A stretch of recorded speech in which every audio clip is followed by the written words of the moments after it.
불량조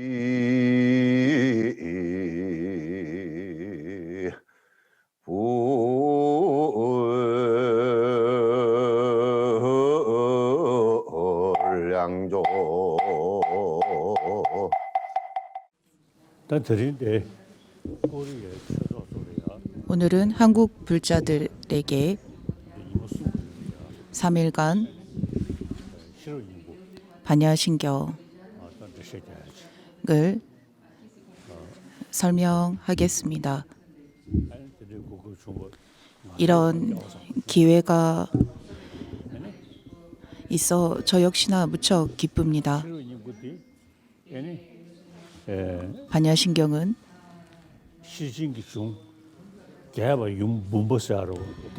반야부경 중 10만경, 10만송, 2만송, 8천송 등을 전부 다 함축한 경전입니다. 그리고 이것을 가장 축약했을 때 아라고 하는 하나의 음으로서 반야부경의 모든 말씀이 함축된다고 합니다. 이 아라는 단어에는 모든 것이 우리가 보는 대로 존재하지 않는다, 무자성이다라는 의미를 지니고 있다고 합니다.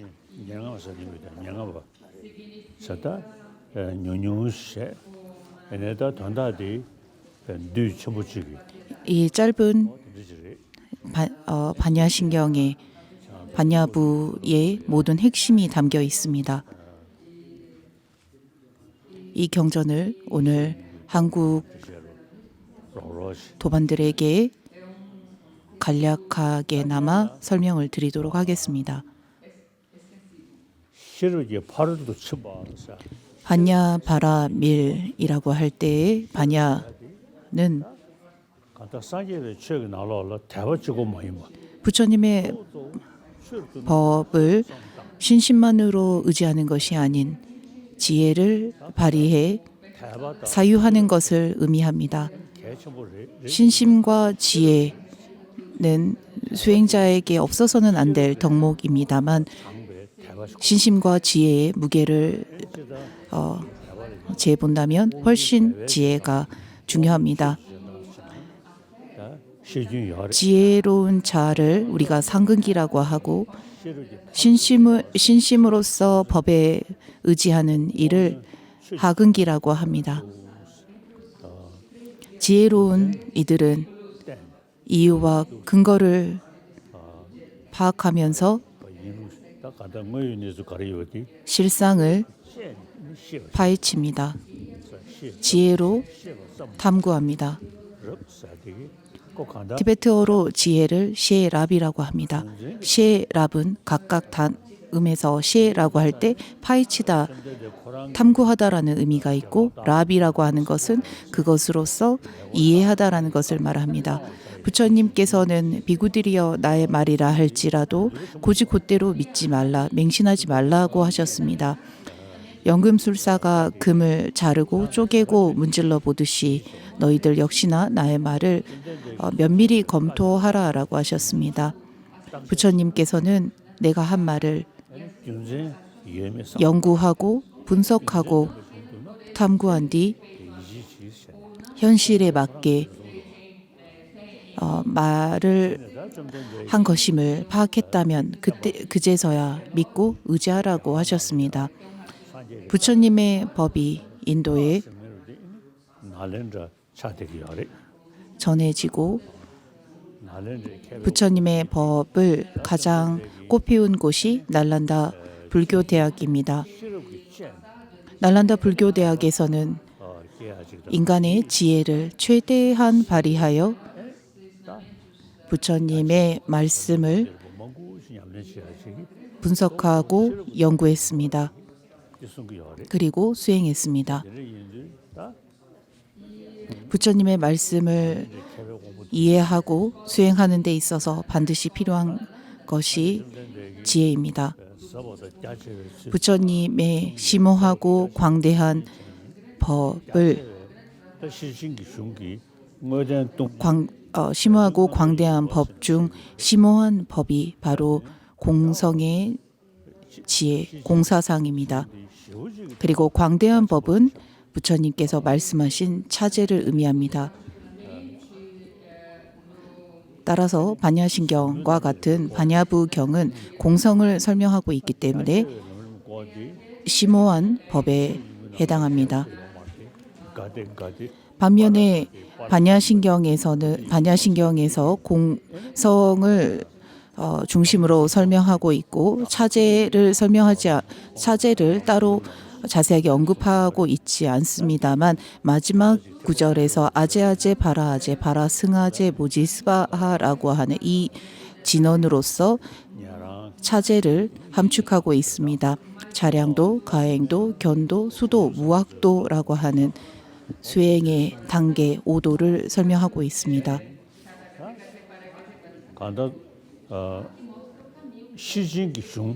반야부의 말씀을 잘 이해하기 위해서 현관장엄론이 무척 유익하다고 생각합니다. 공성과 무자성을 이해하는 데 있어 용수보살께서 지으신 중론과 그 외 제자들이 지으신 입중론과 같은 저서들이 무척 중요하다고 생각합니다. 일단 우리는 법을 수행하기에 앞서 배워야 합니다. 그리고 배우기 위해서 스승으로부터 들어야 합니다. 듣고 배운 바를 자신의 것으로 만들기 위해서 사유해야 합니다. 그리고 그 사유한 바를 체험으로 자신의 것으로 만들기 위해서 수행을 해야 합니다.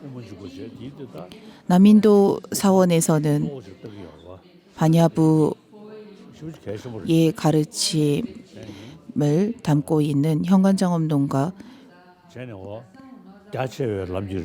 입중론을 중심으로 바라밀승과 공성에 대해서 집중적으로 공부를 합니다.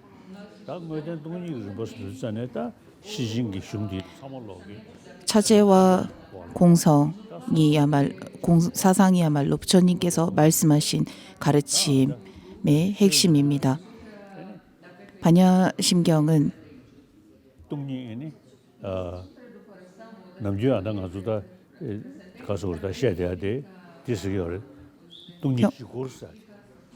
우리가 일반적으로 말하는 네 가지의 공에 대해서 설명하고 있습니다. 형색이 공이고 공이 색이며 형색과 공이 다르지 않고 공과 형색이 다르지 않다를 말합니다. 이 문장은 바로 사공을 의미하고 있습니다. 공성이라는 것은 텅 빈 허공을 의미하는 것이 아닙니다. 없다는 것도 아닙니다. 색즉시공 공즉시색이라는 것은 존재하는 것들의 본질이 어떠한가를 묻는 것입니다. 그 본질이 본래 자성이 없다라는 것입니다. 내게 연상되는 대로 떠오르는 대로 존재하는 바는 없다는 것입니다. 공성은 아무것도 없다는 말이 아닌 의존하여 비로소 존재한다라는 것을 의미합니다. 물질도 보면 크고 작고 다양한 형체와 모양을 지니고 있습니다.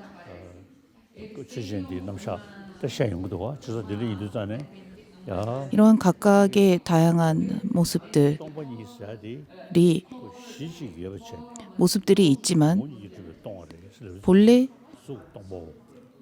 그와 같이 고정되어 존재하는 것이 아니다라는 것을 의미합니다. 그래서 공하다라는 것입니다. 없다는 것이 결코 아닙니다. 그래서 저는 평상시 양자역학의 개념을 가지고 사람들에게 공사상을 설명합니다. 양자역학에서는 형색을 비롯한 모든 법이 대상에서부터 실제 하는 것처럼 보이지만 내가 보는 대로 그 대상을 분석했을 때 아무것도 내 생각대로 고정되어서 존재하는 것은 아무것도 없다라는 것을 알게 된다는 것이 양자역학의 설명입니다. 따라서 모든 것은 보는 사람의 입장에 따라 이름과 소리로 지정되어 있을 뿐 내 생각대로 존재하지 않았더라라는 것입니다. 대상에서부터 존재하는 것처럼 보이지만 실제 존재하지 않는다라는 것은 바로 중간파의 사상입니다. 그리고 유시각파에서는 대상에서부터 존재함이 없는 오로지 마음에서 비롯된 것이다 라고 일체유심조를 주장합니다. 이것이 오늘날 현대 과학에서 특히 양자역학이라고 하는 학문에서 설명하고 있는 주장과도 흡사합니다. 저 역시나 매일 잠을 자고 생활을 하고 밥을 먹을 때 모든 저의 일상에서 전부 실제 존재하는 바는 없다라고 생각하면서 이러한 것들이 삶에 어떠한 의미가 있는가를 이제 돌이켜 봅니다. 모든 것이 대상에서부터 비롯되었다고 우리는 생각하고 그렇게 생각하면서 한 생애를 보냅니다. 공사상의 말씀처럼 모든 것이 대상에서 비롯된 바는 없다라는 이 사상이 우리에게 도대체 어떤 의미가 있는지를 우리는 생각해 봐야 합니다. 바로 내면에서 일어나는 집착과 성냄, 어리석음들이 전부 대상에서부터 실제 비롯되었다, 존재한다라는 집착으로 인해 생겨나기 때문에 그로 인해서 왜곡된 분별망상이 끊임없이 일어나기 때문에 대상에서부터 고정되어 존재하는 것은 없다는 것을 알아야 한다는 것입니다. 용수보살께서 중론에서 이와 같이 말씀하셨습니다. 모든 것은 상호 의존해서 존재한다. 그러므로 소멸됨도 없으며 발생함도 없고 상변 단변도 없고 오고감도 없으며 별개도 동일하지도 않다. 공성이 아닌 어떠한 법도 존재하지 않으며 상호 의존하지 않은 의존하지 않는 어떠한 법도 존재하지 않는다라고 하셨습니다. 상호 의존에서 비롯된 것임에도 불구하고 우리는 그 순간 그 대상을 끊임없이 집착합니다. 그리고 그 집착으로 인해서 분별망상이 마음에 일어납니다. 그리고 그 분별망상은 또다시 탐진치라고 하는 번뇌를 일으키게 합니다.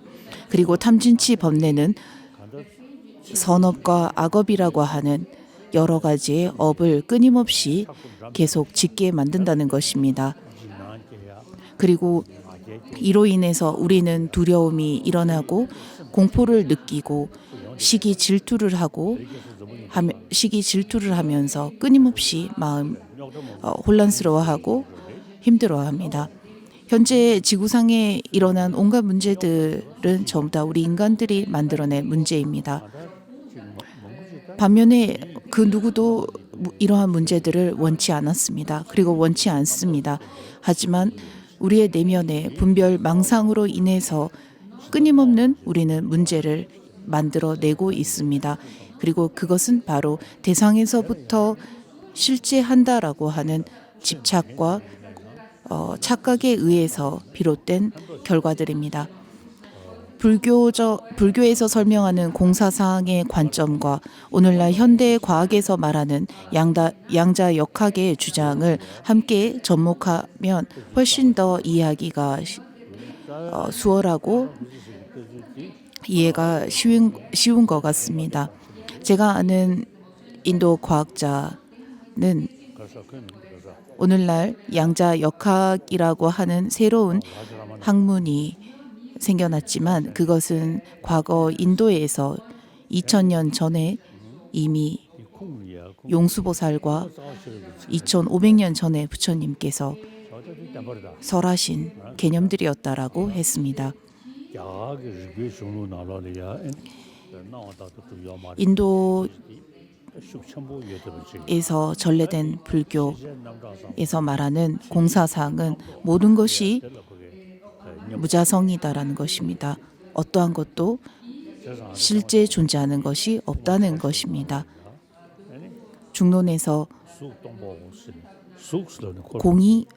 형색이 공이다라는 이 말을 설명할 때 대상에서부터 실제한다고 우리는 보고 생각하지만 어떠한 것도 우리 생각대로 존재하는 것은 없다고 말을 하고 있습니다. 왜냐하면 내게 보여지는 그러한 모양, 색깔들을 우리가 있다고 고집하지만 그것을 정작 탐구하고 분석해 볼 때 내 생각대로 그러한 형상이 본래 존재하는 것도 아니었고 그러한 빛깔이 본래 존재하는 것도 아니었다라는 것을 비로소 탐구와 고찰로서 이해하게 될 것이다라고 하셨습니다.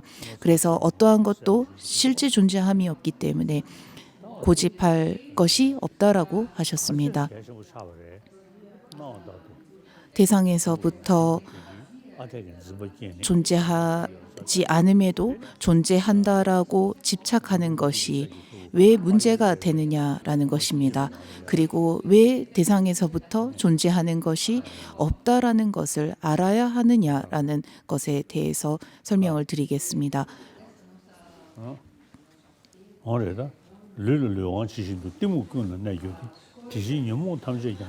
용수보살의 제자인 아리아데바께서 지으신 그 사백론에 보면 몸의 감촉기관처럼 무지는 전신에 존재하니 모든 번뇌 또한 무지를 끊어야만 끊어지게 된다라고 하셨습니다.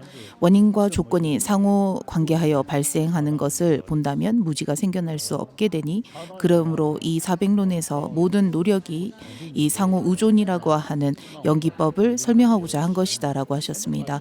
우리는 대상에서부터 존재한다라고 고집하고 믿고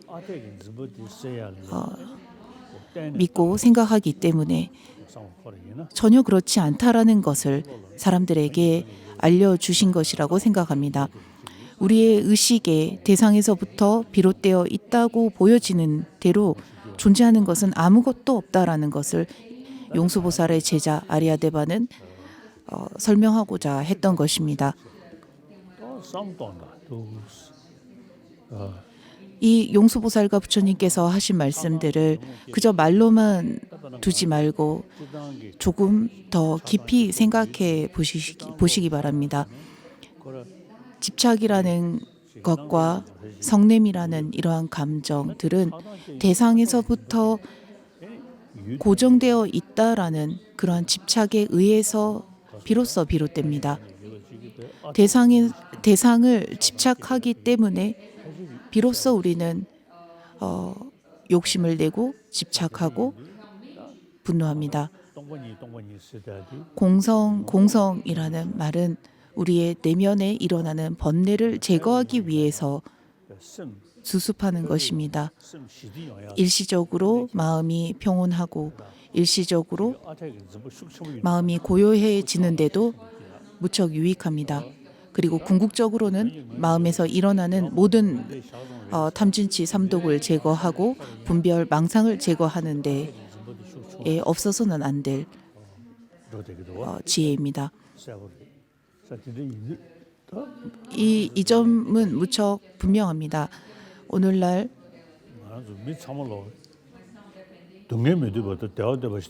이 지구상에 사는 모든 이들이 모든 생명체들이 고통을 원치 않고 오로지 행복만을 간절히 바랍니다.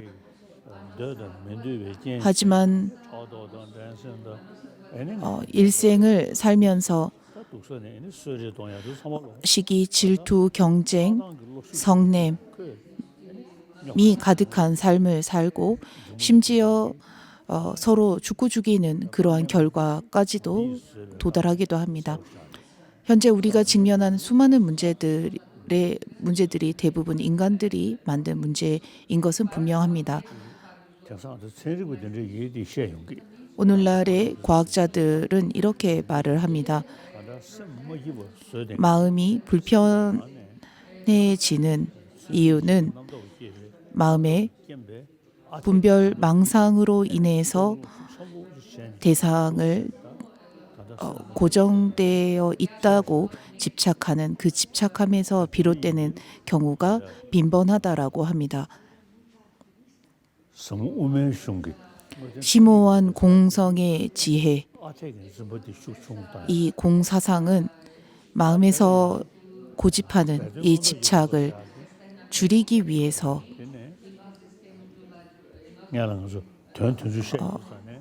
만들어진 개념입니다.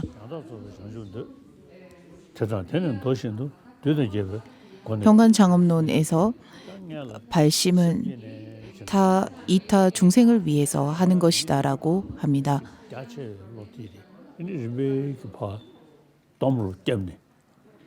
광대한 차제를 두루 수습함으로써 부처의 길로 나아갑니다. 따라서 우리는 바라밀 승과 반야부와 중간에 대해서 함께 공부해야 합니다. 티베트에서도 이 두 가지를 무척 중요하게 여겼습니다. 공사상은 중론과 입중론 등의 논설을 통해서 공부하고 수행할 수 있습니다. 그리고 반야에 대한 부분은 현관장엄론과 기타 보살의 행을 말하는 저서들을 통해서 공부하고 수행할 수 있습니다.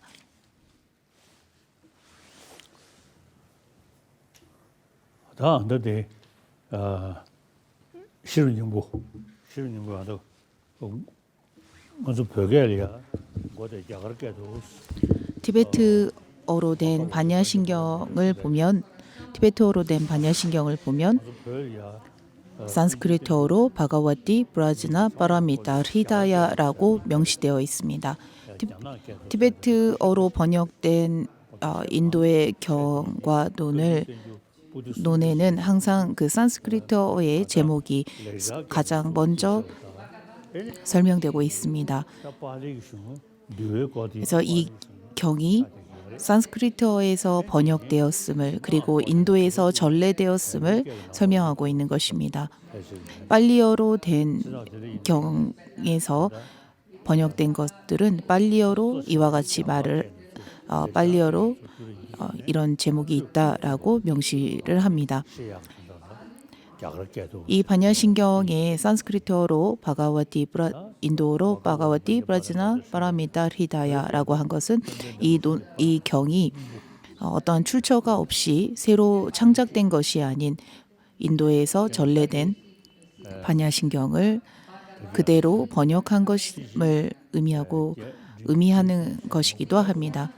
그리고 티베트어로 세존 불모 반야바라밀의 핵심이라고 합니다.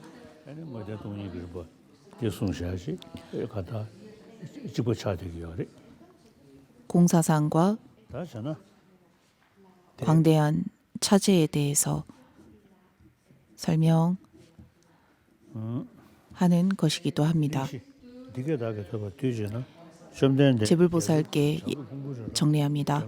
이와 같이 저는 들었습니다. 한때 부처님께서 왕사성 영축산에서 비구대중과 보살대중과 함께 머무셨다. 그때 부처님께서 미묘현년이라는 법수산매에 들어 계셨다.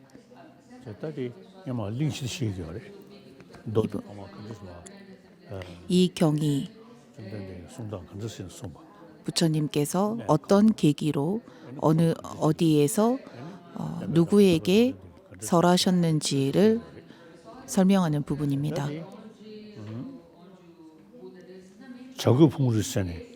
왕사성 영축산이라는 곳은 부처님께서 성불하신 후 바라나시에서 사성제 법을 굴리셨습니다. 이때 설하신 사성제 법문이 전부 팔리어로 전해졌다고 합니다. 팔리어로 대부분 전해졌고 당시 바라나시에서 설하셨다고 합니다. 바라나시에서는 사성제를 설법하셨습니다. 성스러운 고통에 대한 진리, 성스러운 고통의 원인에 대한 진리를 비롯한 고집멸도라고 하는 사성제를 설하셨습니다. 우리가 겪는 모든 고통이 원인 없이 조건 없이 발생한 것이 아닌 모든 고통에는 원인이 있다라는 것을 설하셨습니다. 그래서 고통을 알고 그 고통의 원인을 파악하고 고통의 원인을 제거했을 때 비로소 깨달음을 얻고 이 고통에서 벗어나게 되어 그리고 그 벗어나는 단계가 바로 깨달음으로 나아가는 길이라고 하는 도라고 하셨습니다. 우리가 하는 모든 행동은 전부 다 업이 됩니다. 선업을 짓고 악업을 짓고 할 때 이로 인해서 우리는 윤회에서 좋은 과보도 받고 불행한 과보도 받습니다만 업과 번뇌에 의해서 지은 모든 행동들은 전부 다 무지에 의해서 비롯된 것들입니다. 따라서 무지를 제거하면 더 이상 이러한 업도 짓지 않고 번뇌도 일어나지 않습니다. 무지라는 것은 알지 못함이라는 것을 의미합니다. 그래서 우리가 제대로 바르게 안다면 더 이상 알지 못하는 그 무지가 일어나지 않습니다. 부처님께 끊임없이 예경하고 귀의한다 해서 마음에 번뇌가 일어나지 않는 것은 아닙니다. 마음에 일어나는 번뇌는 마음에 이러한 번뇌가 일어나게끔 하는 무지함을 제거하기 전까지 없어지지 않습니다. 그렇다면 이 무지는 어떻게 해야만 제거할 수 있겠습니까? 바로 무지라고 하는 것을 제거하는 방법은 바르게 알고 제대로 아는 것입니다.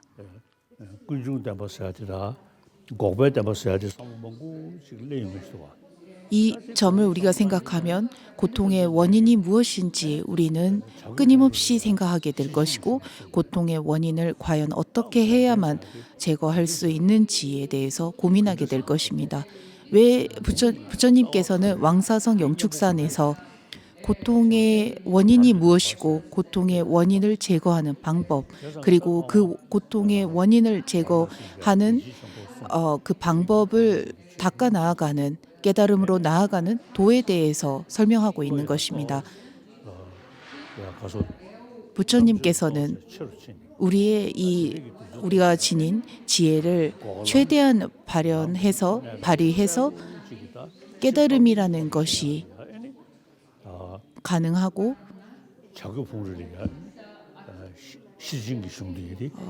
이루어질 수 있음을 영축산에서 제자들에게 일러주신 것입니다. 제자들도 물론 성향과 다양한 성향과 근기가 있습니다. 왕사성 영축산에서 제자들에게 설하셨습니다. 성지순례를 간 적이 있습니다. 자꾸 봉지고 언제셔 먹고 이거 나가서 게임도 경전에 따르면 영축산에서 부처님께서 법을 설하셨다라고 하는 이 라자기리, 인도에서는 라자기리라고 하는 이곳에 성지순례를 저도 가본 적이 있고 여러분들도 가본 적이 있으실 것입니다. 이곳에서 부처님께서는 중전 법륜이라고 하는 두 번째 법륜을 굴리셨습니다. 초전에서 사성제를 설하시고 중전에 그 영축산에서 중전에 그 반야부 즉 무자성의 법을 설하셨습니다. 그리고 이때 복덕이 크고 지혜가 뛰어난 제자들에게 설하셨다고 합니다. 좀 된데 개벽 자꾸 공부를 부처님께서 왕사성 영축산에서 오늘날 라자길이라고 하는 이곳에서 반야부를 전부 설하셨습니다. 이 자꾸 공부를이야 영축산에 영축산에서 법을 들었던 제자들은 다른 이들에 비해 복덕이 크고 지혜가 깊은 이들이었다라고 저는 사람들에게 설명을 합니다. 반야신경은 장로 사리불과 관세음 보살이 묻고 답하는 형식으로 이루어져 있습니다. 천신의 모습을 한 관세음 보살을 직접 뵐 수 있는, 이분과 대화를 할 수 있는 어느 정도 업이 정화된 상근기의 제자들이 모였던 곳이었습니다. 만일 당시 이렇게 업이 많이 정화된 사람이 업이 많이 정화되지 못한 사람이 영축산에서 부처님과 비구 대중을 보았다면 왜 저 장로 사리불은 혼잣말을 하고 있는가라고 의문을 했을 것이라고 저는 사람들에게 농담 삼아 말하기도 합니다. 관세음보살과 미륵보살, 보현보살을 비롯한 보살들을 직접 눈으로 보고 대화를 나눌 수 있는 비구 대중들께서 모였던 것 같습니다. 그때 부처님께서 미묘현년이라는 법수 삼매에 들어 계셨다. 대내걸이야니 좀 된데 야 급식이니 띵즈라도 그리고 당시 부처님께서는 삼매에 들어 계셨다고 합니다. 미묘현년이라는 법수 삼매에 들어 계셨다고 합니다. 미묘현년을 해석할 때 미묘는 공성, 그리고 현년은 현상, 대상을 의미한다고 해석해도 된다고 생각합니다.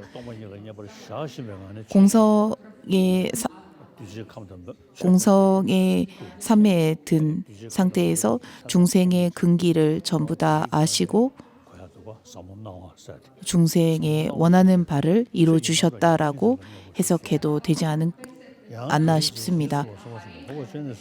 또한 그때 성관자재 보살 마하살께서는 반야바라밀의 미묘행을 명확히 보시고 오온조차도 자성이 비어 있음을 공함을 명확히 보셨다. 앞서 말씀드렸듯이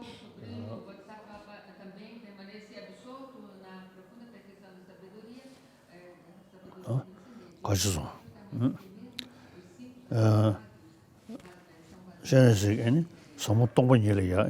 관세음보살께서 미묘현년이라는 법수 삼매에 들어 계시고 이 미묘현년이라고 하는 공성이 무엇인가라고 제자들이 의문을 갖자 성관자재 보살 마하살께서는 이것을 명확히 보시고 오온조차도 자성이 없다라고 보시게 되었다는 것입니다. 대상에서부터 실제 하는 바는 무엇도 존재하지 않는다라는 것을, 실제하는 것은 무엇도 없다라는 것을 보셨다는 것입니다. 예. 부모가 뭐 저달라요. 오온조차도 무자성임을 명확히 보셨다. 라양 사기 양 오온조차도라고 하는 이 조차라는 단어에는 지나서도 꼬리에 깨려야 한국어로 요마의 양 오온조차라는 이 조차라는 단어가 반야신경에 없을 것입니다. 왜냐하면 한문으로 된 반야신경에는 이 조차라는 단어가 매백이시 수록되어 있지 않다고 레자 합니다. 아니 중나로야 이후에 제가 산스크리트어로 된 반야신경을 조사해 보라고 다른 분에게 부탁을 했고, 산스크리트어로 된 반야신경에는 오온조차라는 이 조차라는 단어가 새겨져 있다라고 하셨습니다. 한국과 일본은 한문으로 된 반야신경을 독송하기 때문에 한문으로 된 반야신경에 이 조차라는 단어가 없다면 한국에서 독송하는 반야신경에도 조차가 새겨져 있지 않을 것이라고 추측해 봅니다. 그래서 여러분 역시나 이 부분에 대해서 관심을 좀 가지시면 좋겠습니다. 왜냐하면 오온에 의해서 비롯된 나가 무자성이다라는 것과 오온이 공하다라고 하면 오온이 공하다라고 하면 그저 오온이 공하다라고 이해가 되지만 오온조차도라고 했을 때 오온에 의해서 비롯된 나 역시나 공하다라는 것을 전부 아울러 의미하기 때문입니다. 이 나라고 할 수 있는 근간인 오온 역시나 공하다라는 것입니다. 그래서 나도 나라고 이름한 나라고 이름한 나 역시나 공하고 나도 공하고 이 나라고 할 수 있는 나라고 이름 짓는 오온 역시나 공하다라는 것입니다. 외도는 불멸의 자아를 주장합니다. 반면에 불교에서는 이러한 자아가 없다고 주장합니다. 그저 오온에 의해서 나라고 이름할 뿐 나라고 할 수 있는 주체가 되는 나가 없다고 설명합니다. 반면에 이 오온은 눈에 보이고 만질 수도 있고 감각도 있습니다. 그래서 이런 오온까지도 공하다라는 것을 의미합니다. 오온조차도 무자성임을 명확히 보셨다. 그러자 부처님의 위신력으로 장로 사리불은 성관자재 보살 마하살께 이렇게 여쭈었다. 선남자 누군가가 반야바라밀의 미묘행을 닿기 원할 때 어떻게 배워야 합니까? 이렇게 여쭙자 성관자재 보살 마하살께서는 장로 사리불에게 이렇게 말씀하셨다. 사리자여, 선남자 선녀인 누군가가 반야바라밀의 미묘행을 닿기 원할 때 이렇게 명확히 보아야 한다. 오온조차도 무자성임을 명확히 바르게 살펴야 하느니라. 형색은 공하고 공함 역시 형색이다. 형색과 공하 그 자체가 다르게 있지 않다. 공함과 형색이 다르지 않다. 우리가 집착하는 것은 보면 눈으로 보는 현상, 그리고 그런 형상들, 그리고 귀로 듣는 소리, 혀로 맛보는 맛, 몸으로 느끼는 온갖 감각들입니다.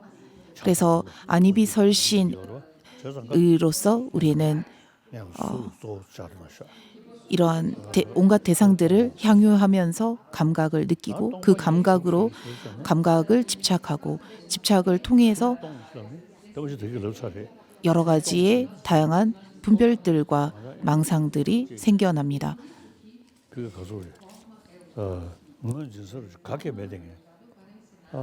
무자성이라는 공성이라는 것은 앞서도 말했듯이 아예 없다는 말이 아닙니다. 하늘처럼 아무것도 없는 텅 빈 공간을 의미하는 것도 아닙니다. 공하기 때문에 비로소 존재가 가능하다라는 것입니다. 그리고 그 존재는 상호 의존해서 원인과 조건에 의해서 비로소 존재가 가능하다라는 것을 의미합니다. 최신 속 춘이 대상의 이러한 어떠한 형색을 우리가 하나 두고 탐구해 보면 이 형색이 이 형색과 이 형색이 본래 고정되어 있지 않음, 즉 원인과 조건, 다른 것에 의해서 비로소 이러한 형색을 갖출 수 있더라는 것은 하나라는 것입니다. 본질적으로 하나라는 것입니다. 그래서 그러한 어떠한 형색과 그 형색의 공함은 서로 분리되지 않습니다. 하나입니다. 상호 의존에서 비롯되었기 때문에 본래 공하고 본래 공하기 때문에 비로소 상호 의존에서 이와 같은 결과물을 만들어낼 수 있다는 것입니다. 그래서 색즉시공 공즉시색이라고 하는 것입니다. 중론에서는 공사상을 해석하고 있습니다. 그리고 이것을 월층보살은 입중론을 통해서 공에 대한 의미를 자세하게 해석했습니다. 그리고 형구론에서 중론의 그러한 말씀들을 문장을 전부 다 낱낱이 해석하고 있습니다.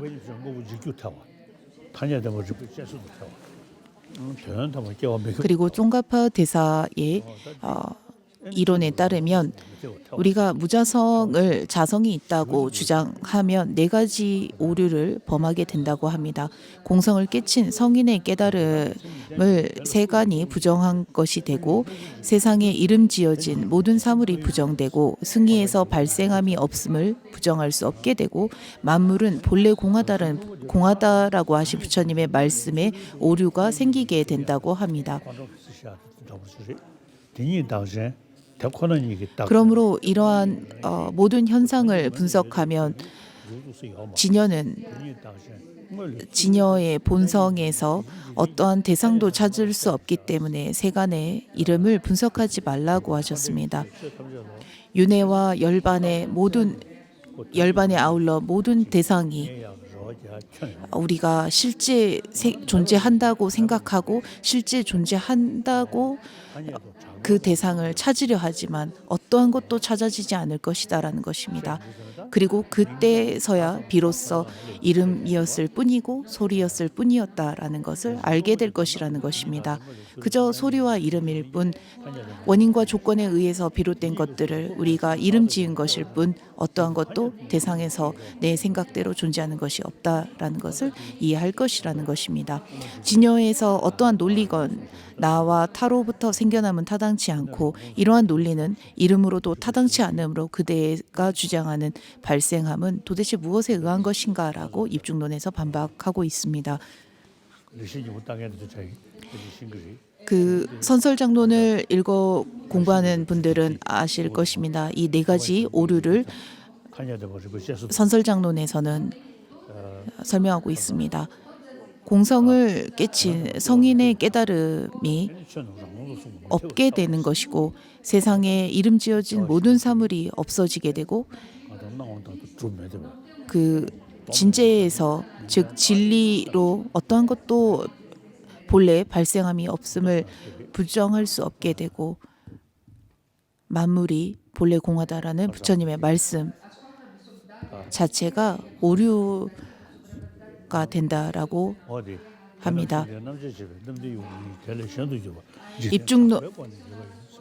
입중론에서는 그 7가지의 논리로서 분석을 합니다.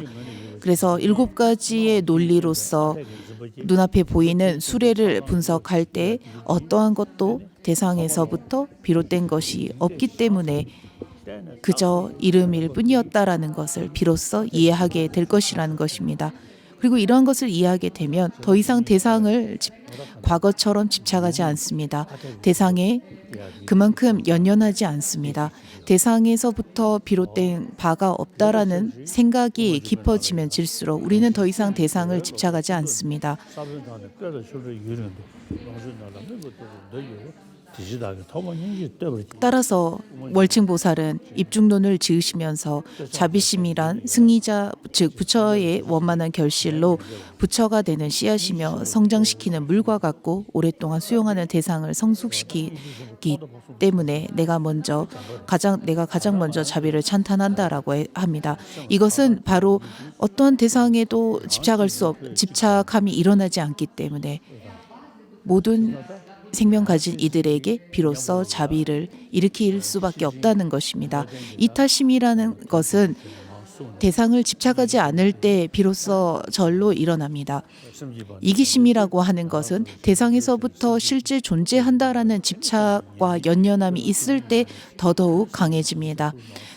따라서 입중론에서 가장 먼저 자비심을 예찬할 수밖에 없었던 것은 이 공성의 지혜, 공사상이 대상을 집착하는 마음을 줄이고 그 나라고 하는 아집을 무너지게 하기 때문에 나라는 고 집착하는 아집이 절로 줄어들기 때문에 비로소 자비심이 일어날 수밖에 없다라는 것을 의미하고 있습니다. 입중론과 중론을 비롯한 이러한 저서들을 잘 보고 공부하다 보면 수행하다 보면 마음에서 일어나는 실제 존재한다라고 집착했던 이런 집착들과 나라고 집착한 이 아집이 조금씩 줄어들어야 하며 줄어들고 있다라는 것을 느끼게 됩니다. 이타심은 수행을 하는데 반드시 필요한 수행법입니다. 그리고 이 이타심이 늘어나면 늘어날수록 나를 집착하는 아집과 실제 존재한다라고 하는 실집이 줄어들게 됩니다.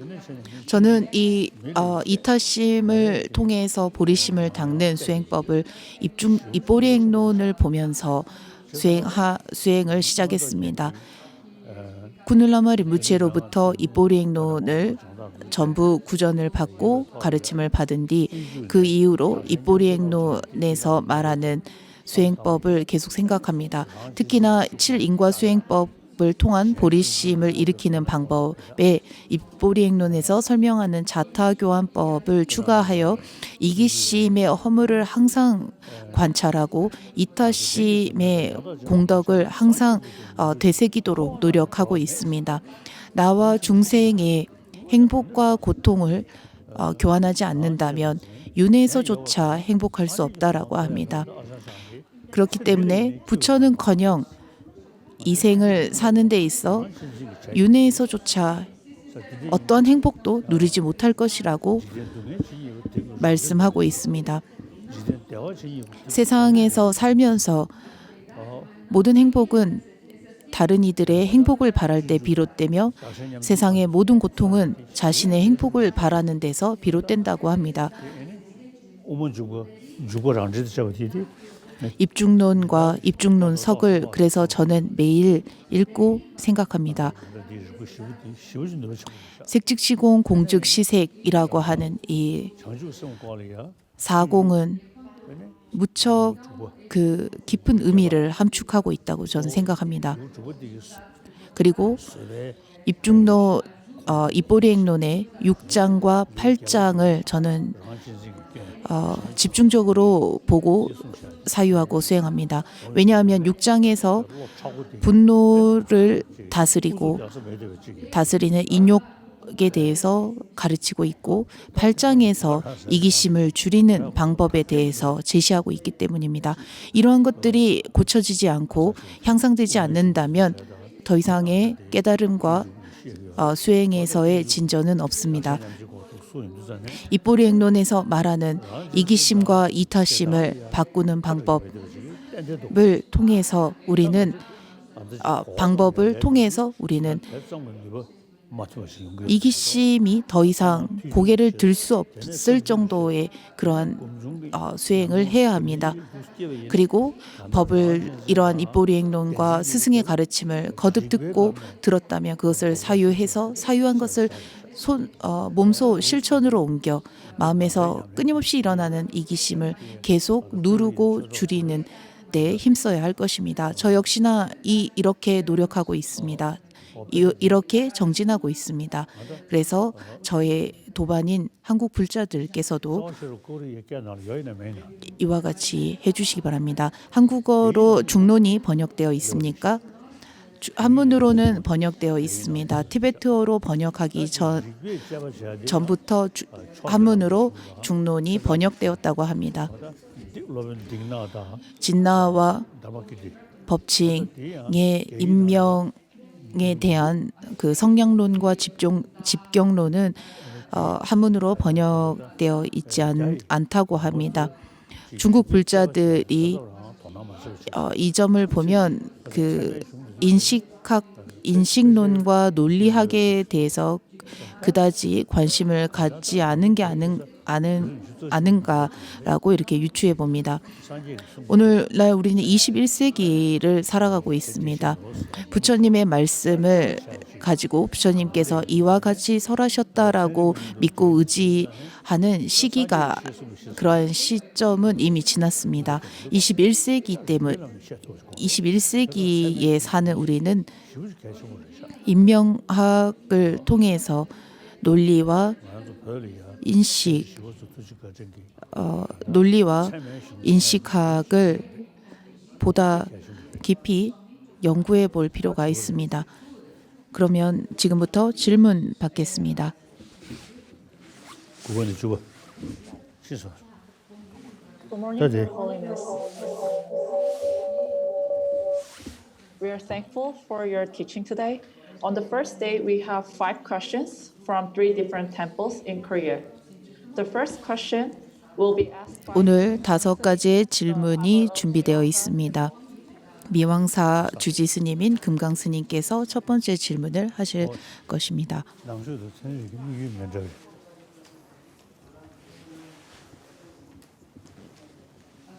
존자님께서 세상에 오래 머무셨으면 좋겠습니다.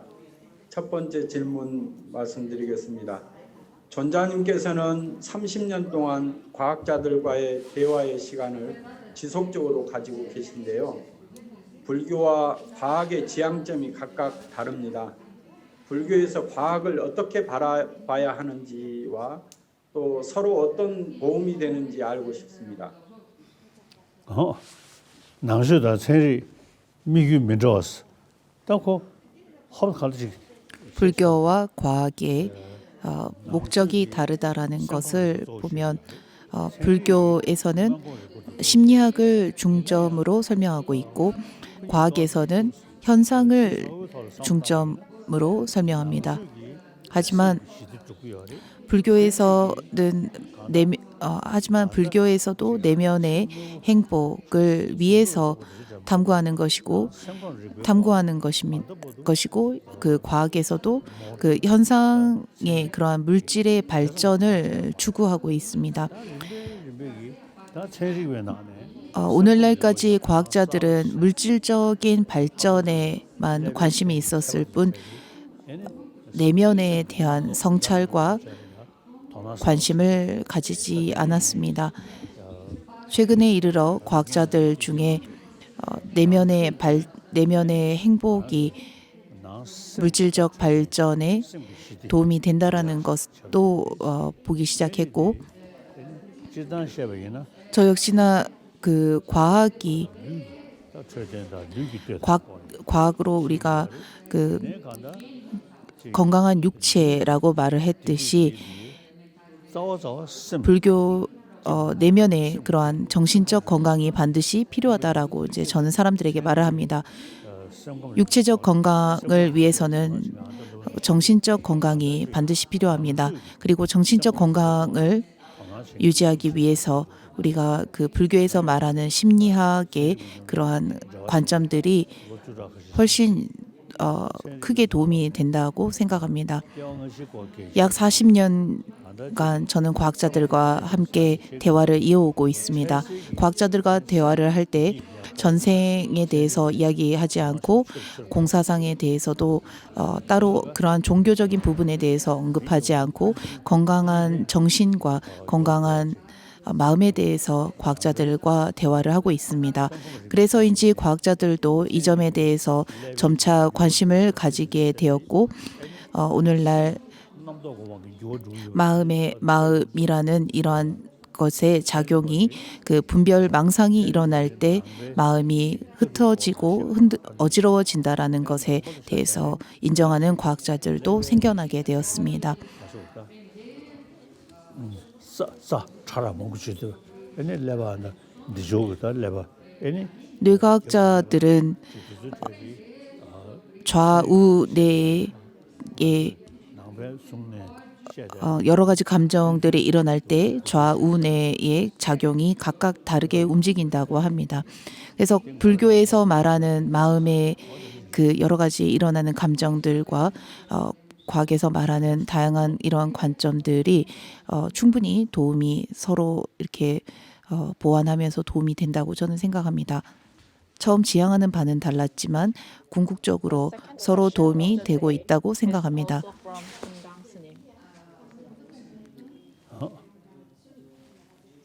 저는 미래 사회의 희망을 교육에서 찾고 있습니다.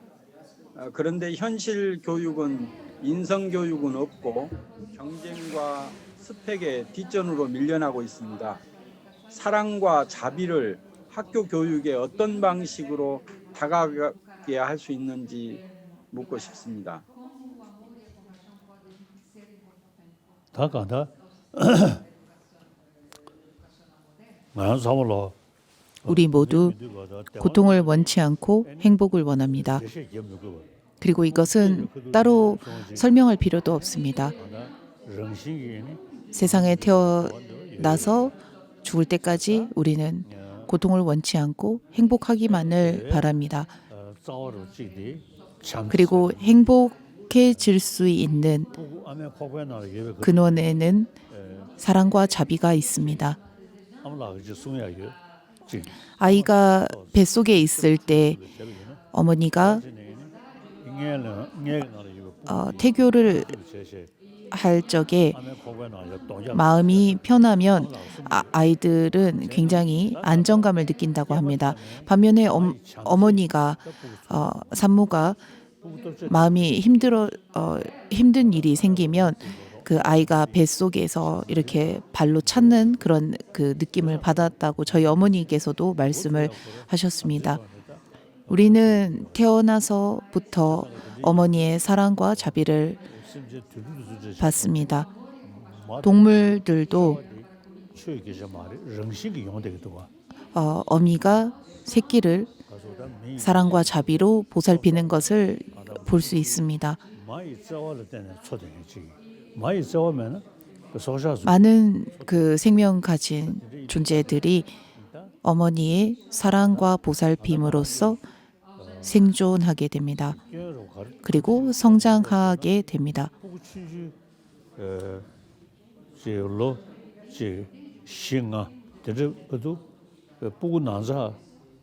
보면 우리가 4-5살 때까지 아이들은 인종,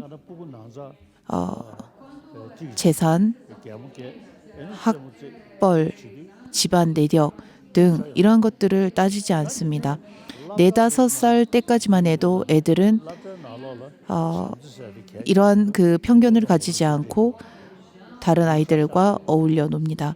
그런데 이상하게도 그 초등학교에 들어가면서부터 애들은 점차 인종에 대해서 배우고 종교에 대해서 배우고 국적에 대해서 국적이 다르다라는 것도 배우고 빈부격차도 배우고 소득의 격차도 배우며 학벌과 이러한 것들을 이제 배우게 됩니다. 이것이 전부 학교에서 가르치는 것들입니다. 우리 인간이 생존하는 데 있어서 반드시 필요한 것이 사랑과 자비임에도 불구하고 학교에서는 이런 사랑과 자비를 전혀 가르치지 않고 있습니다. 아이들이 전혀 배우지 못하고 있습니다. 그래서 학교에서 아이들에게 본래 아이들이 가지고 있는 어머니로부터 받은 사랑과 자비가 있는 이 아이들에게 건강한 몸과 오래 살기 위해서 오래 살고 그리고 보다 평화로운 사회를 위해서 사랑과 자비가 필요하다라는 것을 아이들에게 교육해야 한다는 것입니다. 그리고 교육을 해야 하는 것은 우리 모두가 그 평화로운 사회 그리고 평온한 마음을 지닐 수 있기 위해 반드시 사랑과 자비가 필요하다라는 것입니다. 또한 사랑과 자비라고 말하면 어떤 사람들은 종교적인 사상을 신념을 심어주는 것이다라고 생각할 수도 있겠지만 세속적 윤리법이라고 하는 이것을 통해서 종교와는 전혀 무관하게 학교에 아이들에게 윤리와 도덕의 교육으로서 사랑과 자비를 가르치고 사랑과 자비를 실천할 수 있는 솔선수범할 수 있는 그러한 행동들을 가르쳐야 한다고 생각합니다. 몸도 건강해지고 정신도 건강해지고 아이들도 화목하고 그 아이들의 학부모들도 서로 화목하게 지낼 수 있는 이러한 것들입니다. 절대 종교를 믿고 의지하라는 것이 아닙니다. 서로 사이가 좋으면 좋을수록 사람들은 행복감을 느끼고 편안함을 느낄 것입니다. 그리고 느끼는 것이 분명합니다.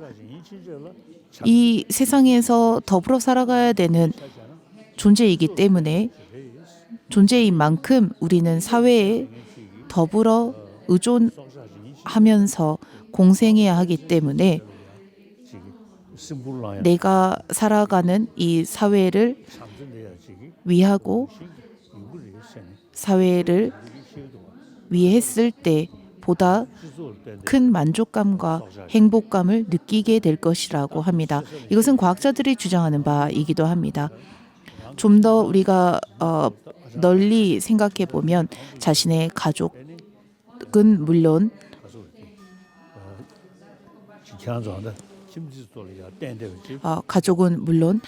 이웃과 주변 이들과 함께 우리는 더불어 살아가야 합니다.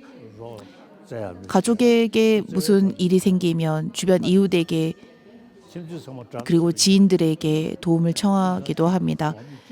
반면에 이웃이 전부 다 자신의 적이 된다면 우리는 아무에게도 도움을 청할 수 없습니다. 도움의 손길을 바랄 수 없습니다. 가족이 화목하기 위해서 사회가 편안해야 합니다. 사회가 편안하지 않으면 가족 간에도 평안하지 않습니다. 그래서 이 사회는 우리 이 지구라고 하는 하나의 집단을 의미합니다. 우리가 이 지구라는 곳에서 함께 공존해야 하기 때문에 지구에 사는 만큼 지구에 있는 모든 존재들을 배려하고 위해야 하는 것입니다. 한국 역시나 북한과 남한으로 현재 나눠져 있습니다. 같은 민족입니다. 같은 언어를 사용합니다. 하지만 정치적인 문제로 인해서 너희와 우리라고 하는 경계가 지어졌을 뿐인 것입니다. 한국이 남한과 북한이라고 하는 현재 두 나라로 분리되었지만 같은 민족의 같은 언어를 쓰고 하는 동일한 민족입니다. 그리고 이것 역시나 우리가 아이들에게 교육으로서 남한과 북한이 전부 다 동일한 민족이고 우리가 전부 다 같은 사람이라는 것을 알려줄 뿐만 아니라 이 지구상에 사는 모든 사람들이 전부 다 하나의 동일한 인간이라는 것에 대한 가치를 아이들에게 우리는 교육해야 합니다. 이 지구상에 사는 모든 인간들이 인류가 고통을 원치 않고 행복을 원한다라는 우리 모두 나와 똑같은 감정을 가지고 있다라는 것을 아이들에게 교육시켜야 합니다. 저는 이 현재 70억이 넘는 인류가 각각의 마음에 우리 모두 동일하고 우리 모두 똑같다라는 생각을 심어줘야 한다고 사람들에게 누누이 강조하고 있습니다. 그리고 이것이 제가 죽을 때까지 사람들에게 알려주고 싶은 부분입니다. 항상 우리는 기도를 하면서 모든 중생이 행복했으면 좋겠습니다. 모든 중생이 고통에서 벗어났으면 좋겠습니다라고 기도를 합니다만 이것은 어떻게 보면 내가 남과 나를 분리해서 생각한다면 이러한 기도는 성립되지 않습니다. 항상 우리 모두가 동일하다라는 것을 명심해야 합니다.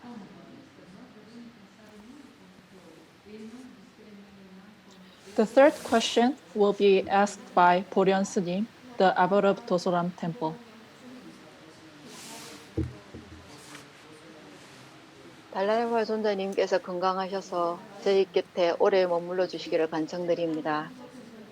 올해는 다람살라에 가서 존자님 법문을 직접 듣지를 못하지만 인터넷으로 존자님을 뵙고 또 이렇게 법문을 들을 수 있어서 너무나 감사드립니다.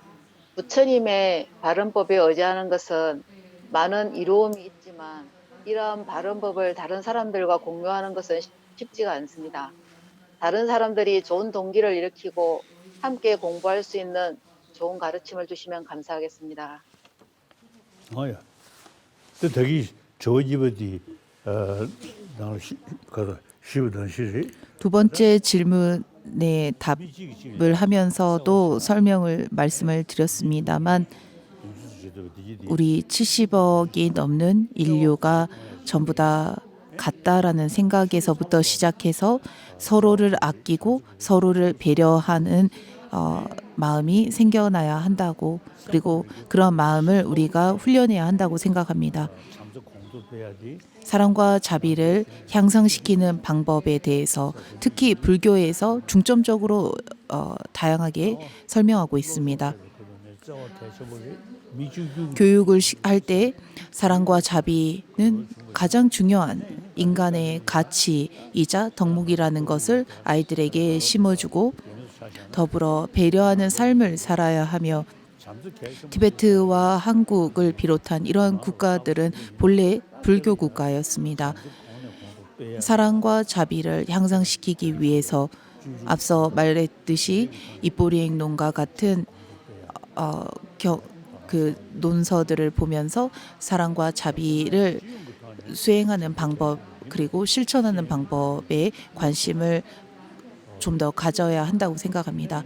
그리고 이 사랑과 자비를 향상시키는 다양한 방법들을 우리는 고심해보고 생각해봐야 합니다. 그리고 기독교인들이라면 하나님을 믿고 의지하는 만큼 우리가 동일한 하나님, 그러니까 한 분의 하나님의 똑같은 자녀로서 서로 배려하고 서로를 위할 수 있어야 한다라는 것을 마음에 명심해야 합니다. 불자들은 이기심과 이타심에 대한 것을 끊임없이 생각하여 이기심을 줄이고 이타심을 일으켜서 이타행을 하는 데 노력해야 합니다.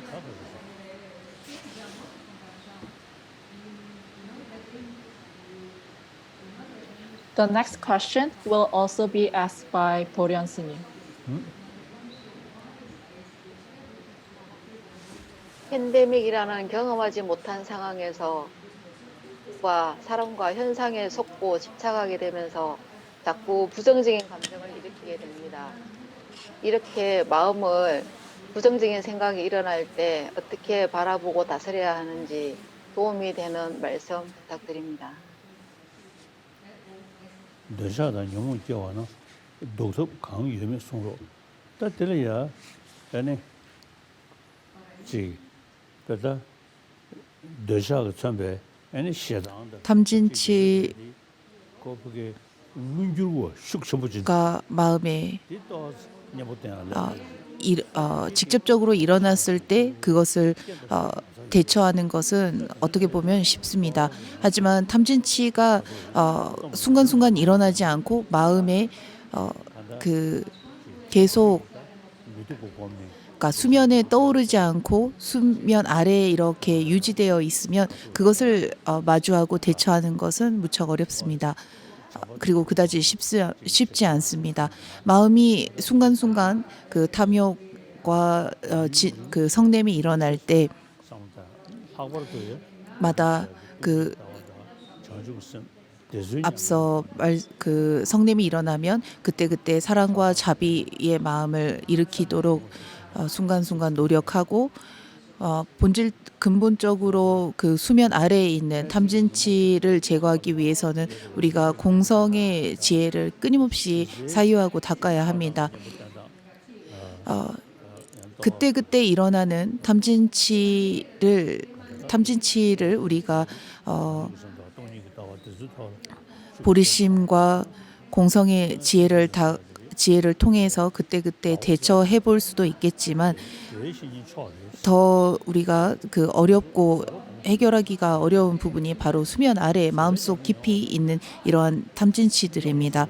그래서 꾸준히 그 보리심과 공성에 대해서 사유하고 수행해야 합니다. 그리고 마음에 성냄이 일어날 때를 보면 우리가 인욕을 하지 못하기 때문에 성냄이 일어납니다. 그리고 이 성냄이라는 감정은 보통 나에게 해를 입히거나 나를 곤란하게 만드는 사람들에게 일어나는 감정들입니다. 그리고 내가 원하는 것을 가지지 못했을 때 일어나는 감정이기도 합니다. 그래서 그러한 인욕을 그때그때 하는 것도 무척 좋습니다. 항상 보리심과 공성의 지혜를 Our last question 그 꾸준히 of the day 날마다 provided by 생각하고 수행하는 것이 the 중요합니다. abbot of Sojangsa Temple. 선생님 안녕하세요. 항상 건강하십시오. 제 질문은 복덕을 크게 지으면 그 공성을 깨닫는 것이 어렵지 않다고 그렇게 말씀하십니다. 그렇다면 복덕을 짓는다는 것과 그리고 공성을 깨닫는다는 것의 그 둘의 관계는 어떤 것인지 그 설명해 주십시오. 수능지서 다 이식소 사기 소원이디 복덕 자량과 지혜 자량은 양가로 조직이 은 산지 에네 고만 주야리야 부처가 샹든 되기 위한 이타 중생을 위한 색신과 랑든 추구사기 깨달음을 얻는 법신을 이루기 위함입니다. 산지 고만 땅에서 난것이야 시고로 불교적 관점에서 설명을 드리겠습니다. 부처를 이루기 위해서 우리는 이타를 위하여 발심을 일으키고 깨달음을 지향한다라고 합니다. 남진 고만 산지 다른 중생들을 위해서 내가 깨달음을 얻어야 하겠다라는 이러한 발심을 일으킵니다. 그리고 이러한 그 수행을 이러한 마음에서 비롯된 자량은 이후 부처의 색신, 부처의 석가모니 부처님과 같은 그러한 화신을 얻게 된다고 합니다. 초알에 선하고 서서 이식소사 또한 부처의 지혜는 부처의 법신이 됩니다. 그래서 이것을 복덕자량과 지혜자량을 통해서 색신과 법신을 이룬다고 합니다. 따라서 공성에 대한 알고자 하는 의지, 공성에 대한 지혜가 깊어지면 질수록 산지 고방사시 부처의 깨달음이 충분히 가능하고 부처가 그러한 성불하는 것이 충분히 가능하다라는 것을 알게 될 것입니다. 모든 것은 상호 의존하여 비롯된 것입니다. 원인과 조건에 의해서 결과가 비롯되기 때문에 공성의 지혜가 깊어지면 질수록 깨달음은 가능할 것이라는 확신과 깨달음으로 나아가는 데 있어서 환희심과 의지가 더더욱 커질 것입니다. 부처님께서는 속죄와 진죄라고 말하셨습니다. 모든 그 법은 전부 다 진죄와 속죄로 나누어지는데 이것이 전부 공사상의 을 우리가 보다 잘 이해하고 함을 통해서 그 확신을 통해서 깨달음을 지향하게 될 것입니다.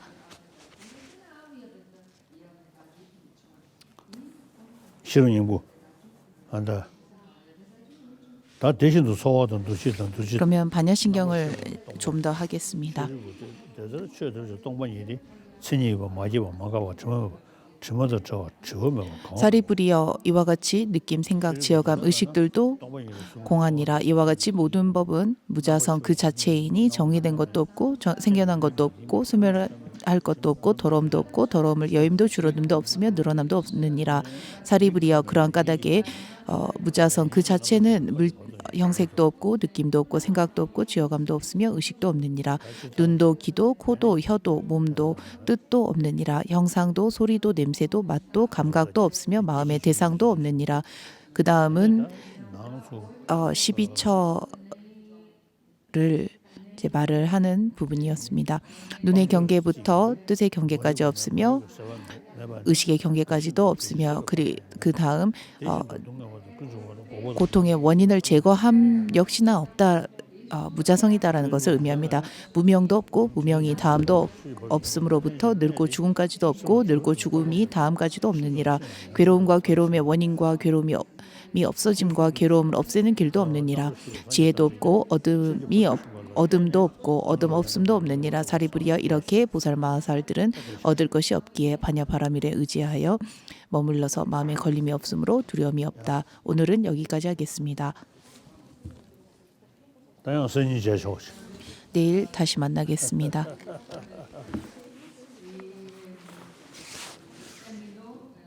두지세. 감사합니다. See you again. Thank you. 내일 다시 만나겠습니다. 고맙습니다.